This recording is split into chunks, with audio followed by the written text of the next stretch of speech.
The Chris Johnston Show. Let's go! Your number one destination for a behind-the-scenes look at the game of hockey. Is this thing on? Here's NHL insider Chris Johnston and host Julian McKenzie. Okay, we're going to get to Jays at some point. I know everyone's going to want to know how CJ feels about his team advancing to the ALCS. Pod is back. We're saving that for later in the show. Let's be focused. I need your help today, Julian. I'm a scattered first week of the season energy right now.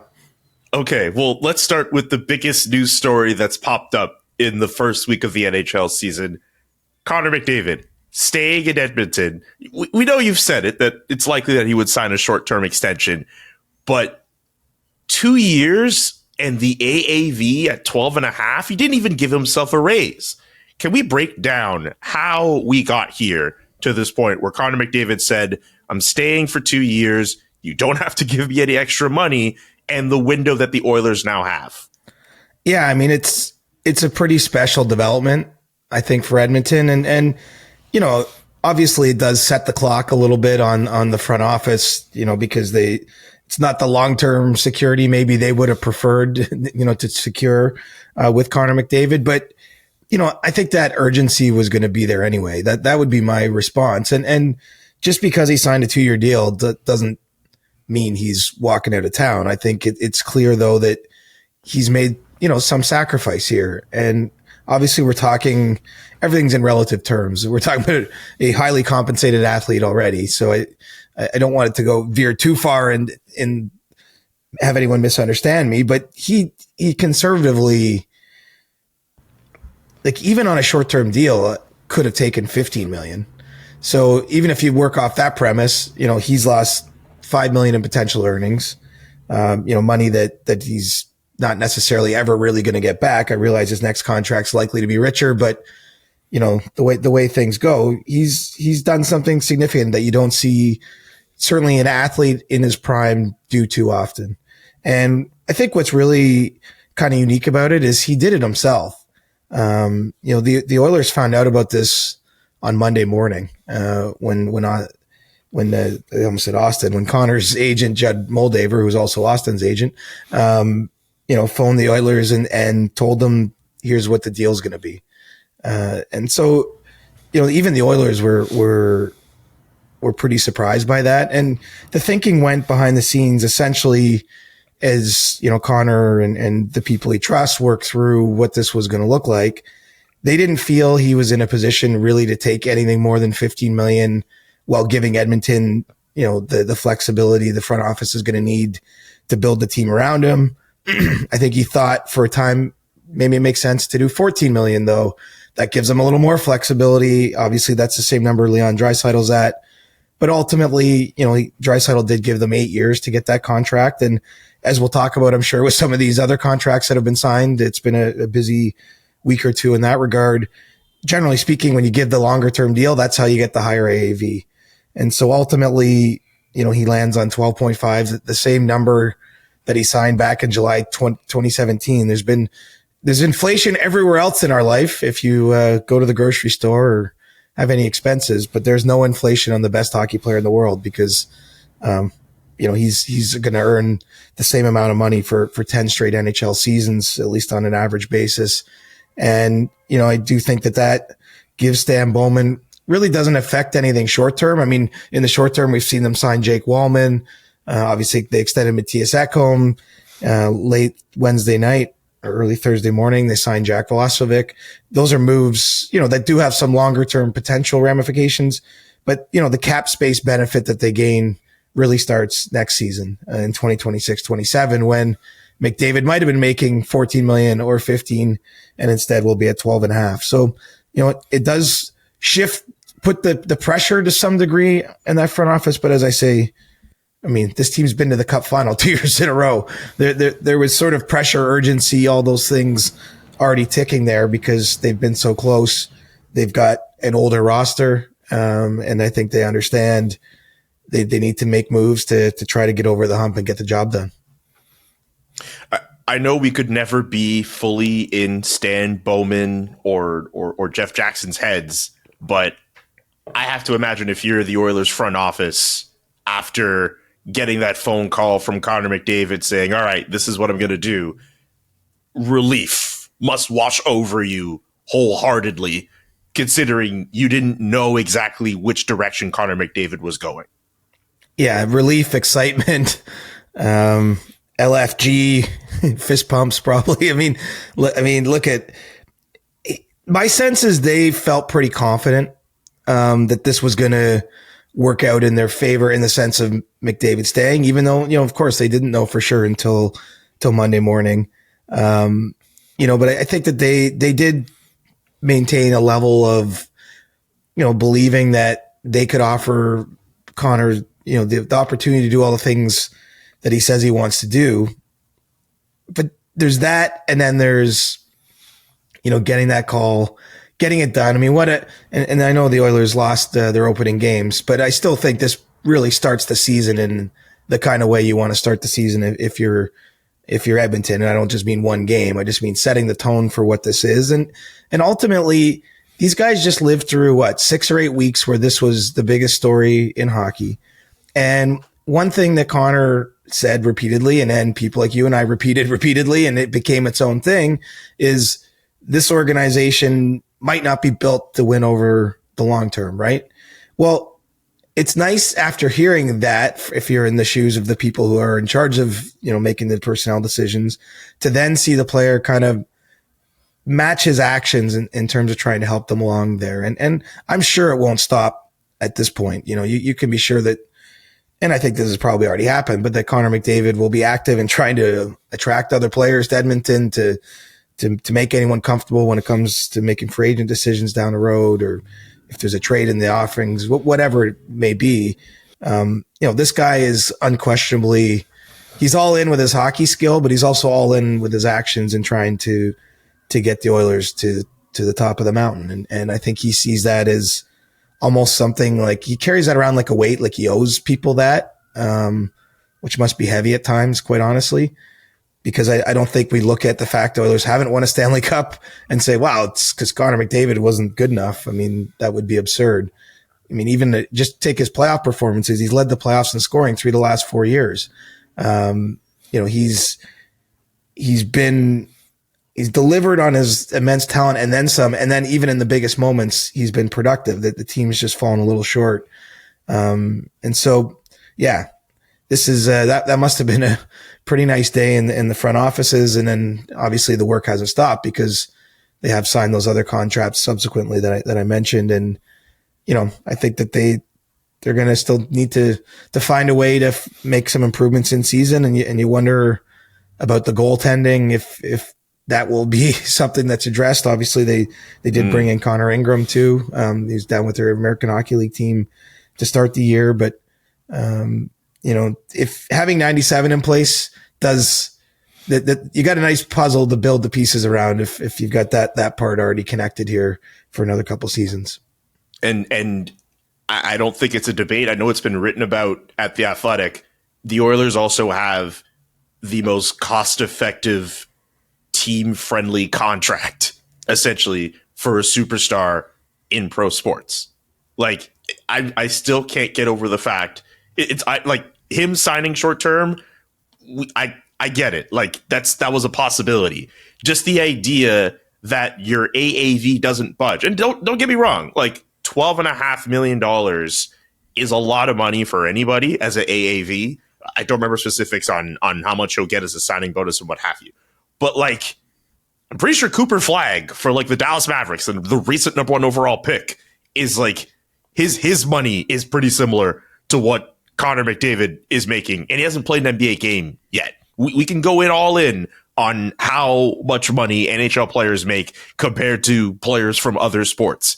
But the idea that you have a player who is, there are people who are already putting him on the Mount Rushmore of NHL players all time, is like he doesn't budge on the salary that he's making, even on a short-term deal where he could have taken advantage and made more money. CJ, this is like easily the most cost-effective deal for a superstar we've ever seen. For sure. And I think it speaks a little bit. It speaks to Connor first and foremost. I mean, he's got to get to a point. It's all well and good for you to sit here in the abstract and talk about it. This is his life, right? He has put so much into becoming who he is.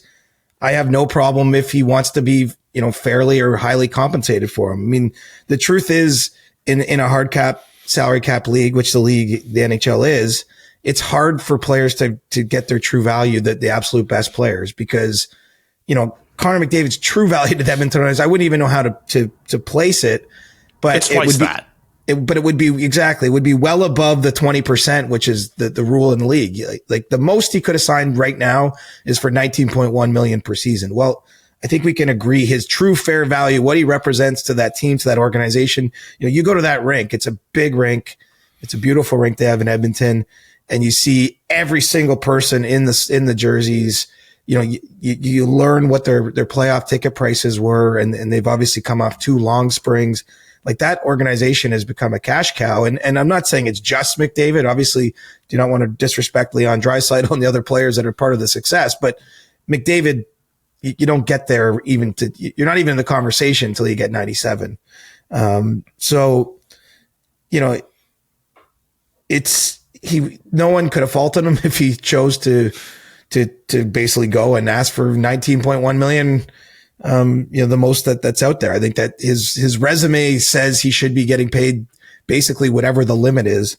And then next year, he's going to be paid $4.5 million less than Kirill Kaprizov. And as of right now, more contracts could be signed. He's going to be the 5th highest paid player in the NHL next season. And again, he could be dropped to 6th potentially, depending on other deals that could get done. So, that, it's kind of a unique, special thing. Sidney Crosby, in my mind, kind of set the path for this sort of thinking. I mean, he's made $8.7 million for a long time. I'm trying to remember the exact. He did a 12-year deal at $8.7 million. I think he did a 5-year deal at $8.7 million, then a 12-year deal, and then 2-year deal. Anyway, it's going to be something like 18 or 19 seasons. Crosby's averaged $8.7 million, and obviously he's a little superstitious, and he likes the number, but he also he set the tone in a way for the Pittsburgh Penguins by doing that, and I don't know for sure that was going through Connor McDavid's mind. I think really it's as simple as he wanted to take something that is still fair, like a guy like that isn't taking a $1 million deal to give his team the extra, room to build, but was trying to walk that line, that fine line between what's still fair and not ridiculous, but then also gives the front office a chance to build a cup caliber team, not just this season, but next season and the one after that. For context, because we love to fact check on the podcast here, Sidney Crosby has had a cap hit of $8.7 million since 2008. Right. like that's insane. That's insane. That is absolutely insane. But yes, you're right. And if he wanted to, he just did his 2-year extension last fall. Like, if he wanted 10 million there, I don't think no one would have criticized him, right? If he wanted to make 11 million. No. But Sid chose that, as well. So, I do think it's partly the mentality of hockey players. Quite honestly, it is a team sport more than some others. Doesn't make it better. I'm not pontificating. It's just unquestionably at its finest, it's a we before me sport. It's the value of the team over the individual. And that's like the most successful teams find a way to embrace that and do that. And obviously they have that in Edmonton. I mean, the Oilers were so close 2 years away to winning the cup. The distance between them and the Panthers was a little larger in 2025, but you're still, they still win game 1 of the series. Like, they're still 2-2 after 4 games. Like, a lot, they weren't very far from winning that cup, even though the Panthers were the better team. And in the end, that was enough for the kind of the gap to show. But they've been so close. Like, I think they know what it takes. And obviously Connor sets the tone. And, I think the one thing before we move on from this, we should mention though, the NHL salary cap is going to climb. And so, and I think as a result of that, Connor McDavid, when he's doing his next deal, which could very well be in Edmonton, but wherever it is, at that point in time, because the rules are changing, the most he'll be able to sign for term somewhere else is 6 years. The most he'd be able to extend at Edmonton is 7 years. But, if you tell me right now he's getting a 7-year deal at 21 million or something like that, like that's not preposterous. Like that's well within the realm of possibility. So, he's taken this short-term haircut, but there's probably still another 150 million in potential earnings out there at least. And maybe even, honestly, even more than that. He's going to be 30, 31 when this deal ends. So, if you follow the Crosby line of thinking, he could easily have another 10 great years in the league. And, salaries are going in a very encouraging direction if you're a top tier NHL player right now.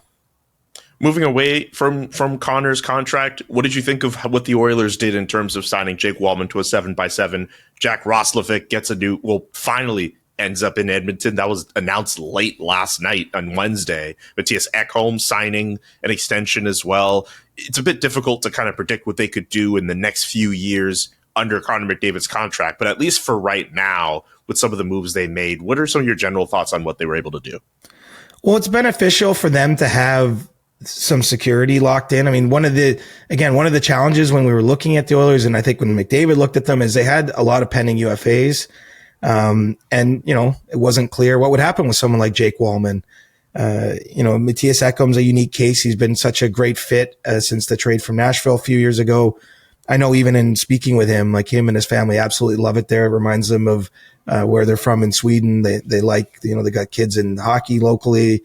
It's a great off-ice fit for that Ekholm family, and obviously on ice it's been, beneficial too. So, not as surprised to hear him stick around, but I do think it just solidifies everything, because if you were Matthias Ekholm making that decision, I'm not saying it was contingent on Connor McDavid by any means, but it's certainly easier to make that commitment when he's going to be there for, the next couple seasons as well. So, it gives the Oilers a little bit more runway on knowing what their team's going to look like. They still have two big decisions in net. You got Stuart Skinner and Calvin Pickard. They're both pending UFAs. Even Connor Ingram, who I guess we'll look at as the third goalie right now in the organization, he's a pending UFA. It'll be interesting to see how they approach that. If, probably will be somewhat dependent on play, but this is not the 2026 free agent market broadly is not looking amazing. Specifically in goal, there really aren't a lot of options beyond the guys I just mentioned. And so Edmonton, I'm not sure how that's going to break for them, but that's probably the next big area of addressing. And we'll see how the forward groups come together. I mean, Jack Roslovic had kind of a strange summer. I know we talked about it a few shows ago. He turned down like a $3 million a year offer from the Oilers on July 1st with some term. Now, the summer played out as it did. He didn't take that, then they signed Mangiapane and they make other moves. And so there's some limitations on what Edmonton could do money wise. I was told with Roslovic, that he had more lucrative financial opportunities elsewhere, but ultimately, got to the season starting here and, Edmonton was where he felt was the best place to play. So he ends up signing there much cheaper. But I think he did so in part because that's a team that's been close to winning the cup 2 years. You also look at their forward group. Like if you imagine, and I know McDavid and Draisaitl are playing together now, but when they're not, Zach Hyman, in a month's time, Zach Hyman will be healthy back from his wrist injury. They got Trent Frederick. They don't have a ton of wingers, I guess is what I'm getting at. Like if you're someone like Jack Roslovic, like there is definitely a world where you feel like you're going to get quality minutes alongside one or both of those players over a season, right? So, that is pretty appealing for specific kind of players. I mean, we'll see how that plays out. Roslovic has always been kind of an in-betweener in the sense that, you need him, kind of his skill set says he's a top 6 player, but on some teams doesn't quite fit in your top 6, but you don't necessarily want to use him on what you're trying to accomplish with your bottom 6 lines. He's, what he does well there doesn't line up. So, it's definitely a big start for Stan Bowman and Jeff Jackson. To me, the next wave of moves though, it's almost like, what do they do before this trade deadline? Like I'm not expecting anything big in the next, we'll see again, injuries, things can happen over the course of the year that change the sort of direction of things. But it's like, what do they do to load up at this deadline? And then really next summer is when they feel the real benefits of, McDavid. Basically, it'll be another big jump in the salary cap and not a big jump on their best player. So in terms of what he's making. And so that's kind of the next shoe to drop, I think, for them. I can't help but think, we've mentioned Stuart Skinner a few times to start this episode. I know it was only one goal, but that tying goal he allows in the third period where he loses to handle the puck and Blake Coleman tips it in. If you weren't a big fan of Stuart Skinner and his goaltending up until that point, you look at that highlight and you say, this is the guy the Oilers want to depend on for another playoff run and however long they have of the McDavid window. Like, I know he's better than this. We've seen better from him on that. I did not like that misplay from Stuart Skinner. And that's only going to amplify the conversation about goaltending in that market.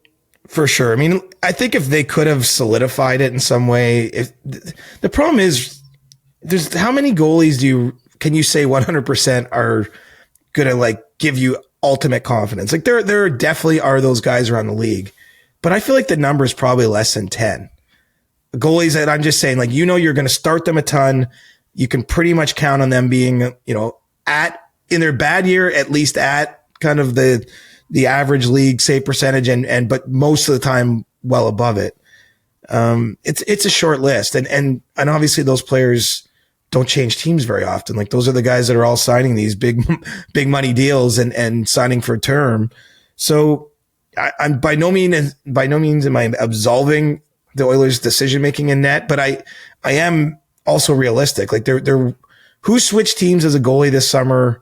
Like maybe if you believe in John Gibson, right, was traded to Detroit, but there wasn't exactly a pile of goalies with either a track record or the promise that that they are way, way, way better than what the Oilers have. Now it's their job to go out and find that, to create that opportunity to make that happen. They also look at it as, okay, Stuart Skinner and Calvin Pickard, everyone says you can't win a cup with them. Well, they have got the 2 cup finals with them. Like they've gotten close. Anyway, I'm with you. Look, if you feel a certain way about that tandem or about Skinner specifically, that clip, that meme, that highlight that you showed, that's going to be everything. But he's also given them a lot of stand-up performances too. So I think that one of the challenges with Skinner is there's a real variance in his performance, which, it is a volatile position, but he goes through stretches, right? He's lost the handle on the number one job and regained it and lost it and regained it, like in the playoffs, a couple times. So, that it just doesn't give you ultimate confidence because they don't have, I was going to say like Connor Hellebuck, right? Like Hellebuck is just an absolute rock star, plays tons of games, but then even in the playoffs, right? What was all the story in Winnipeg is like, he gave you lots of reasons to doubt him in those games. So it's a crazy position, man. I mean, Jake Ottinger got pulled in the Western Conference final. Now, quite famously, it was only 2 goals he allowed, but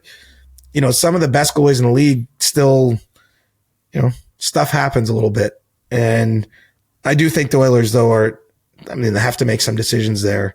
And I don't know what you do. Like the best UFA now in 2026, probably Jacob Markstrom. And, New Jersey's already had discussions about extending him. Like there's just not a lot else out there. Like who are you signing if you're letting your guys go? Actually, this is a good segue into the 2026 free agent class, because you should spare a moment for the excitement, for anyone who had excitement for next summer. If you were thinking, man, it's going to be great to see Connor McDavid be a free agent, Kirill Kaprizov might be a free agent, Kyle Connor might be a free agent, Jack Eichel, oh my God. Yeah, well, nope. All those guys I just mentioned literally have signed extensions in the last few days. Who is the most exciting free agent? Is Artemi Panarin? Still a damn good player, but Adrian Kempe? Who else is moving the needle in 2026? There's still some good guys, don't get me wrong, but yeah, like you look at a Kempe, but even Kempe, there's still ongoing talks with LA to get an extension done there. So, nothing's done in this moment, but to me, it seems like both sides are very dug in on trying to find a contract. They don't see the world the same way right at this moment to announce that kind of deal. But honestly, if we're doing the projected board, I wouldn't put him on there yet because I think ultimately, things are going to trend towards him getting a deal done with the Kings. So it's down to Artemi Panarin, who's obviously getting way on in his career. I believe he's led the Rangers, if I'm not mistaken, in all 6 seasons in scoring that he's been with the team. So obviously he's delivered on the free agent deal to a degree that brought him there originally. You know, maybe Martin Necas is your guy just because he's younger than Panarin. So you might be banking on him, you know, buying some better years essentially of his career if he becomes a free agent. But it's not a good board. To the point, Julian, Gary Bettman, I don't know if you saw this, was in Toronto before the opening game on Wednesday night. And in his scrum that he had, little impromptu scrum with reporters, I actually asked, like, Gary, do you feel that as a sort of a, you know, did you feel there's opportunity lost here by the league? But I said a lot of fans like player movement. It's something that, you know, drives engagement and interest. And do you feel like something is lost in a league where all your top players essentially are signing extensions and we don't have that? And he's like, I don't like your premise, basically. He's like, a lot of fans like, you know, grow up and love their team and they want to see their players stay. That was his point. And, you know, look at Gary's a master. He's playing, you know, he's got the lawyerly thought process, and you're not pulling one over on him. But I actually was legitimately curious though, like how he views that. He made it clear that he thinks players staying is a good thing. Because, you know, that excites markets too, right? If you woke up a Winnipeg Jets fan on Wednesday and you see the KFC announcement, where they put out their tweet, you know, an 8-year deal for someone like Kyle Connor, like, yeah, you are excited. I think it's undeniable if you're in Edmonton on Monday morning, people are probably like honking their horns driving around the city when the McDavid news drops. Like I'm not saying it is bad that the players don't go, but it's certainly challenging. You know, the one thing that I wonder that's not going to come up in 2026, Julian, just because so many names are off the board, as you mentioned, but as the cap really does keep surging, I think one thing we'll be watching closely is how many teams are still cap teams. And if you know, that number presumably is going to drop, and maybe by a lot, because, you know, we've been in a world where most teams were cap teams because the cap wasn't moving. It was fixed. You know, if that happens, we might see more player movement, right? Because different sort of market forces are driving decisions. And, you know, maybe some players are be able to not get a certain salary in certain places because that team has an internal cap or what have you. So, you know, I still think there's hope out there, but the hope for it being next summer, I mean, please tune in to TSN on July 1st and watch our coverage. But just know that, who knows what the sweepstakes will be by the time we get there, like the Rasmus Anderson sweeps or something, you know, like with respect to Rasmus, I just think it's a good player. I'd be really intrigued to know where he goes. Really good player. But look he might get traded in season this year by the Flames and might sign an extension. Like he might not even be on the board. Right. So yeah, RIP already. The free agent big board might not be doing the traffic that we're used to. But anyway. With no shade to you, CJ. Love you, buddy. I know that we'll have the pod and you'll be able to tweet out whatever news you could get on, not just on player movement, but on anything that happens in the NHL.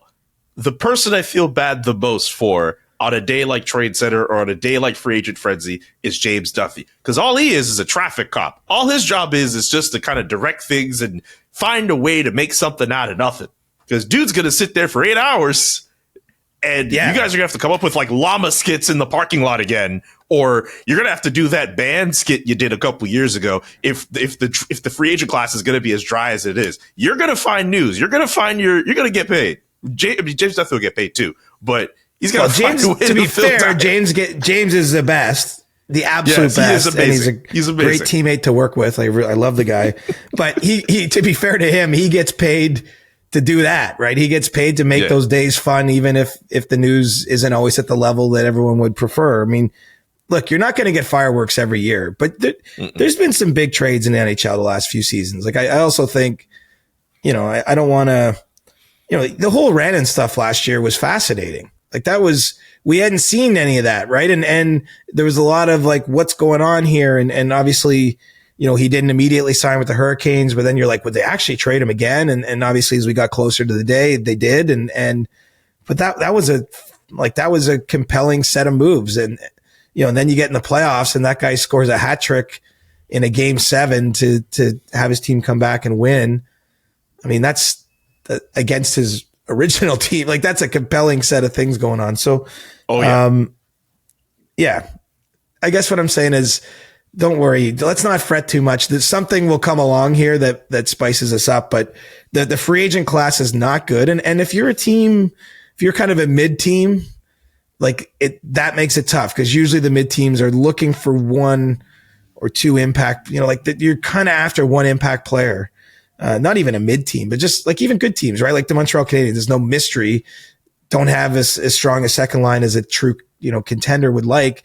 Like they're looking, they need kind of like that one player. But the problem is you look at free agency and you're like, man, there won't be that. They can't go to the grocery store and buy it. So now they got to go to the flea market and try to make a deal and, try to find a way to, coax someone who wears number 87 up to the Bell Center. Not saying that's happening, but like, obviously if you're in Montreal's front office, you would like it to happen. That's all I'm getting at. Okay.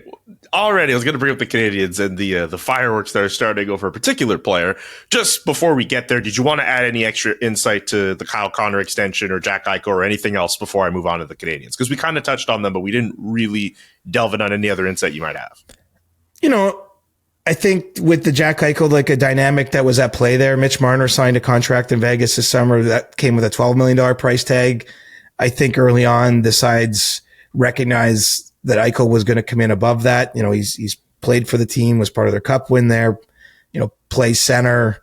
And so they were in the 12s, I think, over the summertime in terms of negotiating points. And then obviously there has been a little bit of a magnet up for these contracts.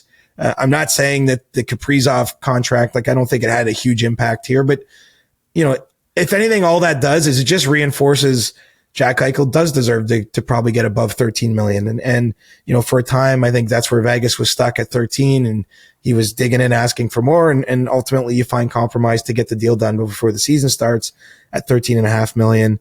With Connor, that's a big jump for him, but look what he does. He scores goals, right?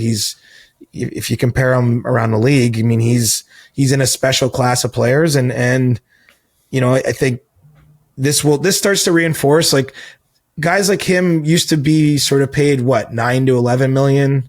And it's going up. It's going to be like 12, 13 is going to be, maybe not the best player in the league, but just a shade below that tier of player. This is a sign, I think, where that's going. And it's obviously massive for Winnipeg. I mean, Winnipeg is, against some of the challenges it has, not the league's biggest city, not a major free agent destination. They've found a way to build a pretty strong organization there, to win a lot of games. And Kyle Connor loves living there. And so they had to extend themselves. Specifically, they haven't been a team that paid signing bonuses, Julian, in contracts. And he's got 41 million in signing bonus payments here. So that was a shift of principle, by the Jets. And I believe right now there's only two other teams that kind of hold that line. I believe St. Louis and Detroit are two teams that don't sign those type of deals. But the player was worth it. So they relented and, they get him signed. So that's kind of my thoughts there.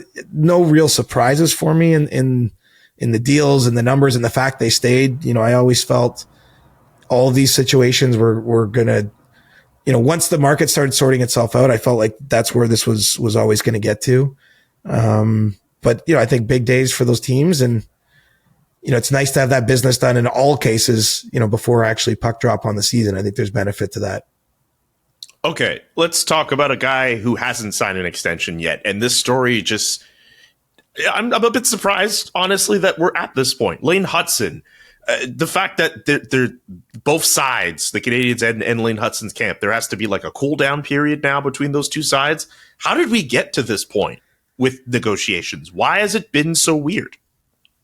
Well, I think they've been emotional at times, these negotiations, like almost even a little personal. And, I talked in one breath about those other players, the benefit of getting the deal done by the season starting. There was a hope and a desire to do that here, right? Like there was attempts in the last few weeks to try to get it to where, Lane was locked in the way that the Canadiens have locked in a lot of their young players, right? They've done a nice job and benefited from some smart decisions in getting their core kind of in place. And obviously this guy, had a fantastic rookie season, won the Calder Trophy. I think his skill and ability and is apparent, and they believe in him. But, he doesn't have a lot of rights in the system. Like at the end of this year, when he's a restricted free agent, if he doesn't sign an extension, he's not even eligible to sign an offer sheet. Like they could technically just give him qualifying offers this year and next summer.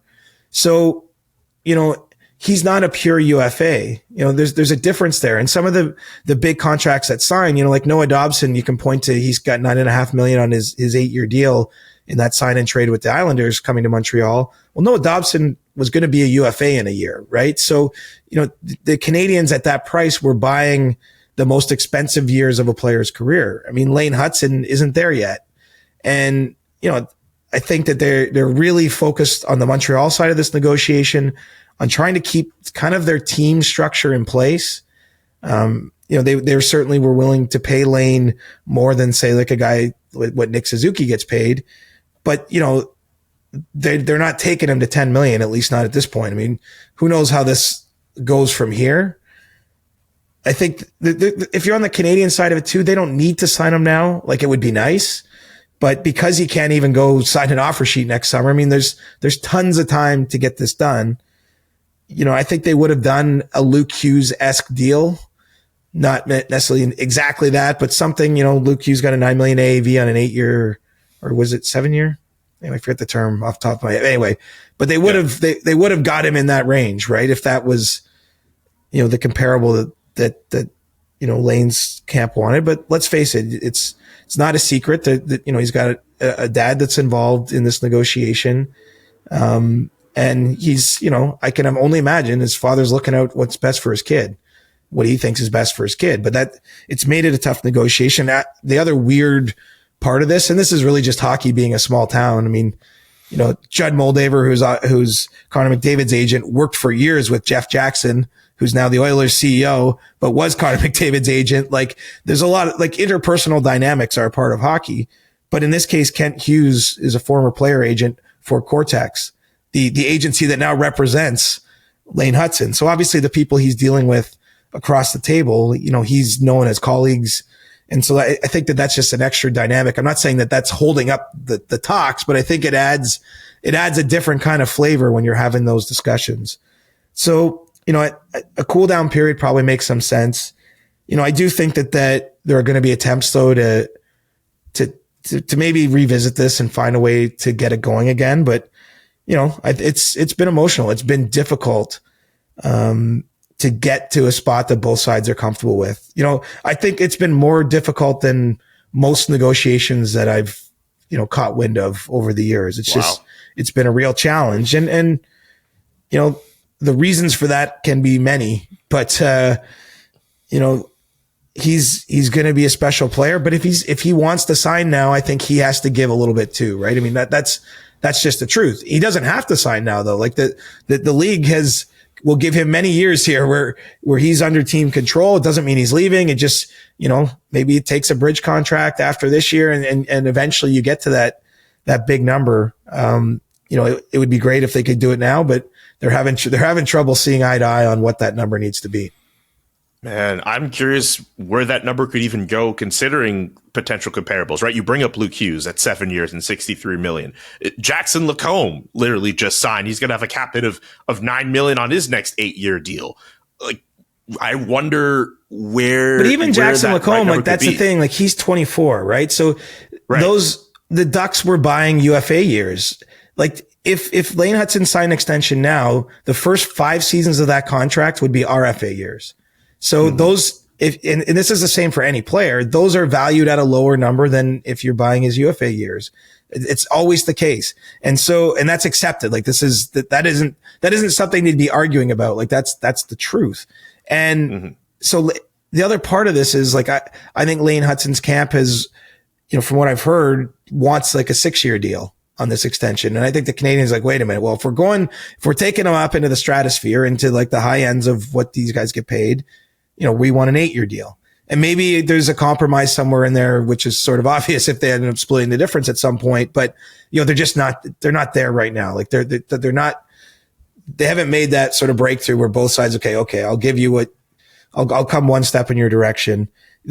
There's still, again, though, like ultimately there's a long time for this to play out, but the sense is too that Lane himself wants this done. Like I think for him, there'd be benefit just to not have this hanging over him, to not have it be a story in the media, to not have it be an uncertainty in his life. I mean, ultimately when he signs this next deal, it's life-changing money. You know, that's his first, you know, real, you know, that's a point of security that will look after him and his family for the rest of his days, hopefully, as long as nothing unexpected happens. But, you know, I just think that they're having trouble getting there, and it's gotten emotional, and it's gotten a little bit where they've had to be like, okay, let's take a break, and, you know, we'll see when they pick it back up here. But I wouldn't be surprised if they try again soon, because maybe there's a chance almost you circle back, everyone takes a breath, and then you find a path to a deal. You got to watch him and the Montreal Canadiens and the Toronto Maple Leafs. I almost said Toronto Blue Jays. I have the Blue Jays on my brain. That's you all right. watched the Leafs and the Canadiens yesterday. Would love to know your insights from that game as the NHL regular season begins. The team I cover, the Ottawa Senators, they play Thursday night against Tampa. So I'll have my insights for that next week. But would love to know what you saw out of the first Leafs game of the season.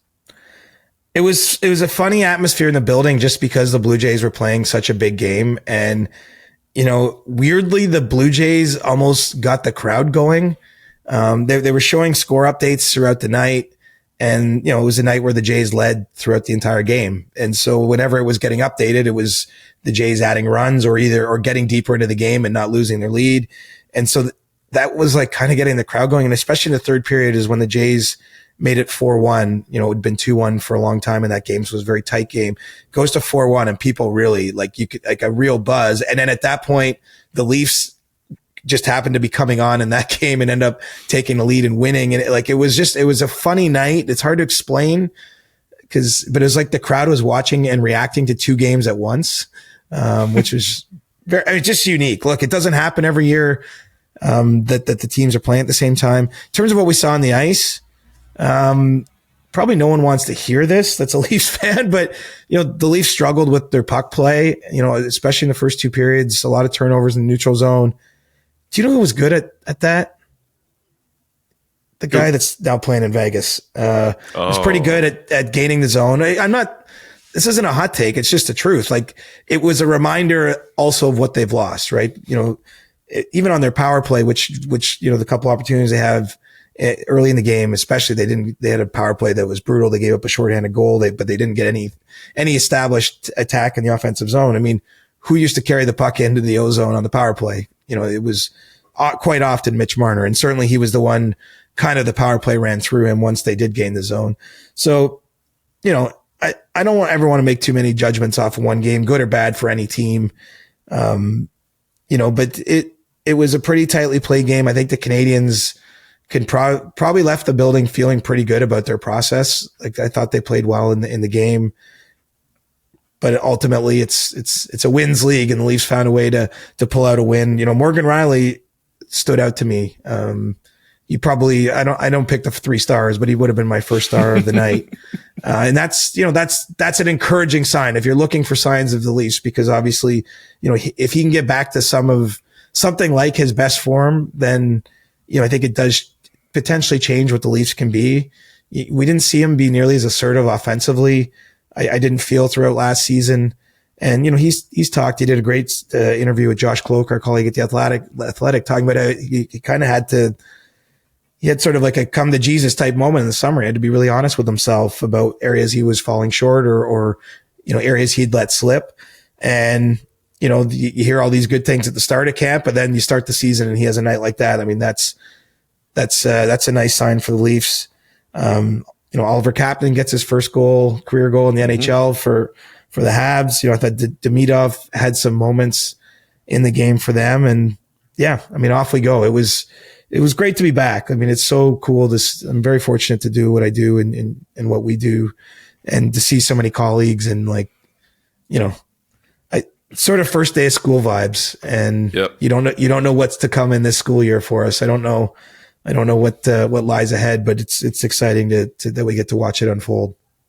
kind of jealous because, like, especially with the Canadians and the Leafs media contingents, there's so many of you guys, whether they're traveling to Montreal or traveling to Toronto, like, that's like a whole party. No shade to some of the other fan bases.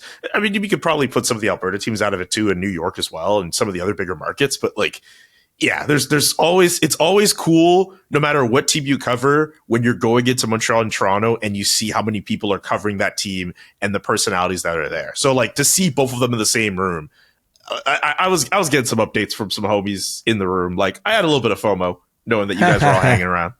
Well, anyway. It was like overflow at the morning skate. Yeah.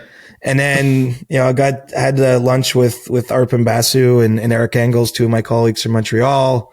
Yeah, it's special. I mean, there's obviously a lot of camaraderie in our business, and even the scouts last night, it was crazy. There's only 4 games going on around the league, so there wasn't as many games to be out scouting, but the press box was just jammed in the best way possible. A lot of people, frankly, I only see at hockey games, right? I don't see them outside the arena. So, it was good to be back. It was a pretty entertaining game, all things considered.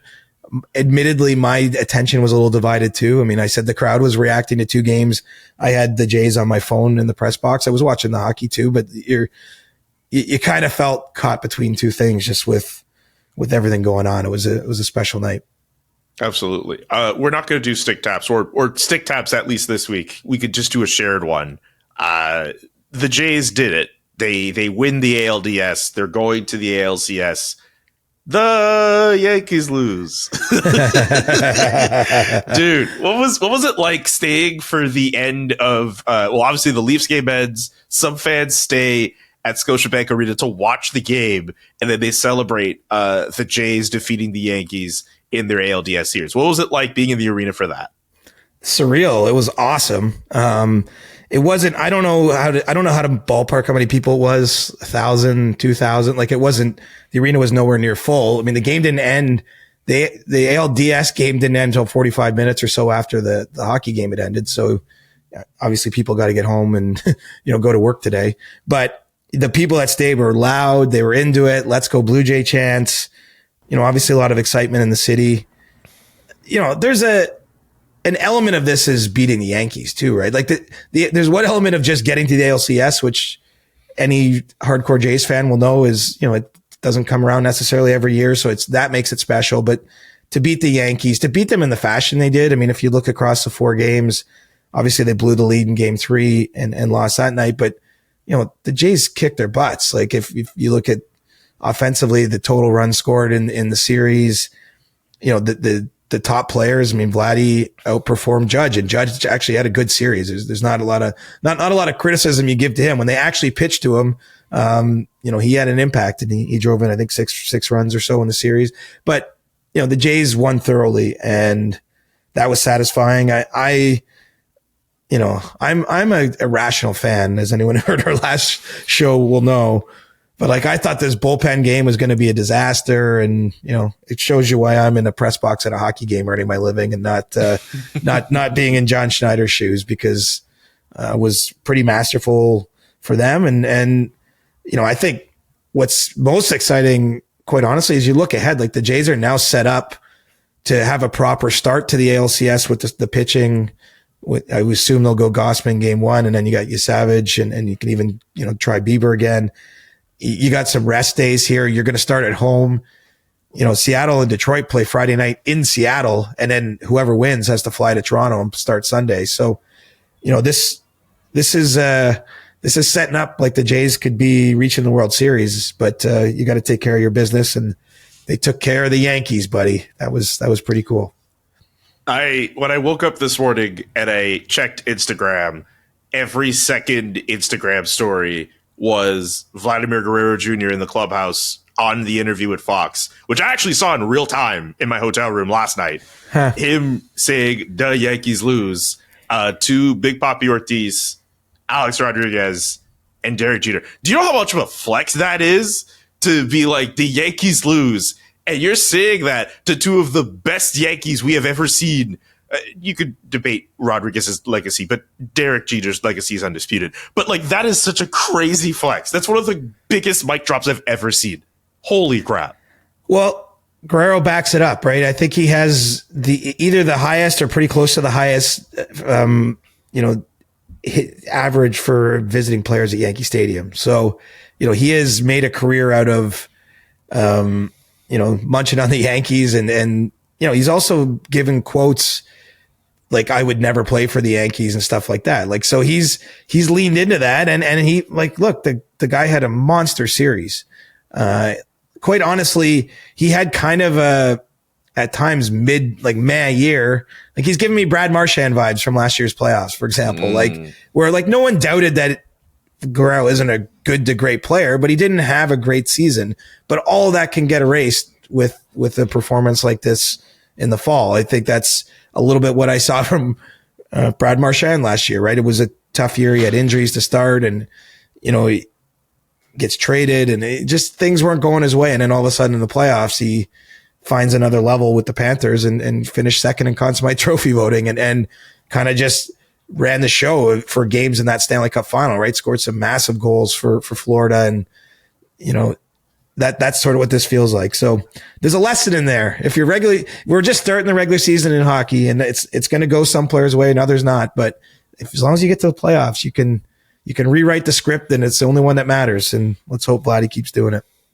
Yeah. Can't wait to get to April hearing you talk about playoffs. But yeah, that's our stick tap for the Wait a minute. You haven't even covered game one yet. You can't be rushing. You got to be where your feet are, young man. I mean, be where your feet are and enjoy where you're at. Yes. And there's a few other things before the playoffs I'm excited for too. But I mean, just, the games, the expectations, they heighten up in April, whether the team you cover is in it or not. Anyway. Well, get yourself to a TV on Sunday and watch the Jays in the ALCS, and you can get your dose of that energy. And we'll just slowly build through the NHL season towards that kind of plateau. Oh yeah, I'll be traveling. Hopefully that game's in the evening, so maybe I'll be able to watch. I don't know the schedule. Yeah, we'll figure that out in due time. Monday or whenever we get to do our next episode, get your questions in for that now. Ask CJ. We continue to do that to start off every week on the Chris Johnston Show. So get your questions in on Discord, Blue Sky, and of course on X. Subscribe to the podcast if you haven't done so already. And thank you so much for listening to The Chris Johnston Show. We'll talk to you all next week. The Chris Johnston Show. Follow Chris on Twitter @ReporterChris and follow Julian @JKA McKenzie. The Chris Johnston Show.